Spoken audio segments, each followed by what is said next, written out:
Namaste, I'm Arogya Dahal. I studied in Acharya Institute of Graduate Studies. I studied there from 2013 to 2016. I completed my BBM from there.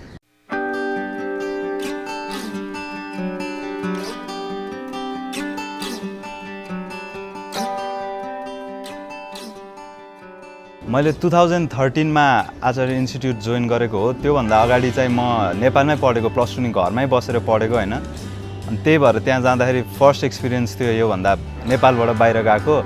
Environment चाहिँ त्यहाँको एकदम friendly छ हैन। धेरै देशको मान्छेहरू आउँछ त्यहाँ, त्यही भएर इन्भाइरोमेन्टै त्यस्तै क्रिएट गरेको हुन्छ के बाहिरको मान्छेहरू आएर कम्फर्टेबल फिल होस् भनेर।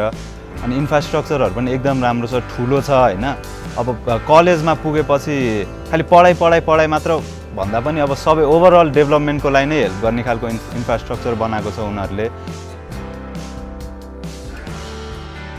टिचरहरू पनि राम्रो छ, सबैजना अब एक्सपिरियन्स छन् धेरैजना, कोही नयाँ भयो भने जसको उनीहरूले नयाँ टिचर राखे पनि पुरानो राखे पनि एकदम क्वालिटी छ पढाइमा। अनि त्यसले गर्दाखेरि जस ओभरअल डेभलपमेन्टको लागि एकदमै सजिलो हुन्छ। होस्टेल फेसिलिटीहरू पनि राम्रै लाग्यो। जो अब खाना चाहिँ अब साउथ इन्डियन खाना हुन्छ हैन, साउथ इन्डियामा भएको भएर त्यसको लागि चाहिँ अब आफूले नै एडजस्ट गर्न सिक्नुपर्छ बाहिर गएपछि हैन। सबै भने जस्तो त पाइन्न।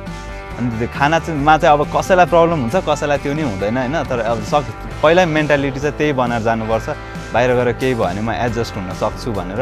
अरू फेसिलिटीहरू त सबै पे गरेको अनुसार उनीहरूले जे होस् हामीलाई राम्ररी फेसिलिटी दिएर होस्टेलको सरसफाइ मेन्टेनेन्सदेखि लिएर हाउसकिपिङ सबै थोक राम्रो छ।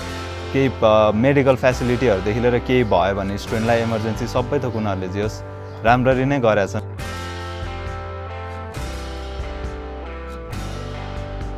यसको ब्रान्च चाहिँ बेङ्गलोरमा पनि छ।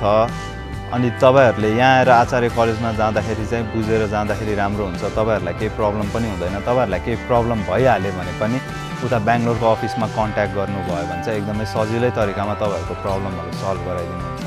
त्यही भएर म चाहिँ युनि क्याम्पसबाटै जानु भनेर चाहिँ सजेसन दिन्छु अनि प्रिफर पनि गर्छु।